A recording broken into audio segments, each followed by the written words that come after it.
in order to retain foster parents, we have to support them. And we have to give them everything that they would need to be able to nurture very, very challenging children. But that's not the case.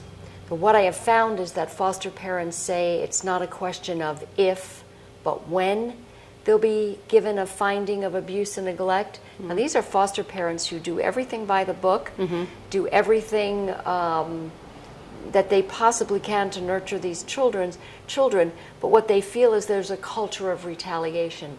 I've met with foster parents who say that they have stopped being foster parents because they're concerned about losing not only their foster kids, but their biological children, should they get crosswise in the system. So while we want DHS to be proactive when it comes to removing children from foster parents who are not doing a good job, we want DHS to support the parents who are nurturing these kids, which truly are, if they're not nurtured now, they're going to wind up in our jails and prisons down the road. So I've been working for the last 2.5 years to get some kind of advocacy for foster parents, and what I found was there was nothing. There's nothing at the county level, nothing at the state level to in any way support foster parents. Too many of them are leaving the system. Right now we have 73 foster parents in Yamhill County. Really? It's not enough. Huh. And the ones that we did have, we're losing them. Oftentimes for the most challenging, behavior-wise, the most behaviorally challenging children, you can't find foster parents for them.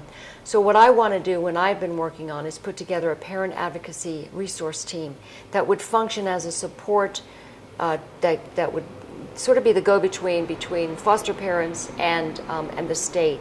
Unfortunately, too many foster parents have said to me that they're really concerned about, as I said, retaliation. Went to one foster parent support group meeting in Dayton where one foster father came up to me and said, I called DHS to ask if I'd get in trouble for coming to this meeting tonight. Now, what kind of a climate would have parents, foster parents, being afraid to come to a foster parent support group because of what DHS caseworker or a DHS supervisor might do? And I've been, frankly, horrified by some of the things that I've seen in terms of parents, bio parents, adoptive parents, and foster parents, and how they're treated by the system. So I've met with the DHS director at the state level, I'm going to be meeting with a state senator who's been very active in this area, met with local officials, with judges, and you name it, to try to get some kind of help for our foster parents, because if they leave, who is going to raise these children who are already traumatized by losing their families of origin? It's extremely important, and as I said, I've been extremely discouraged by what I've seen in terms of lack of support for foster parents. So I've been working on that, and I think it's big, because let's face it, one of these kids. What about kids aging out of foster care? One of the things I've been working on in that area as well is in McMinnville we have.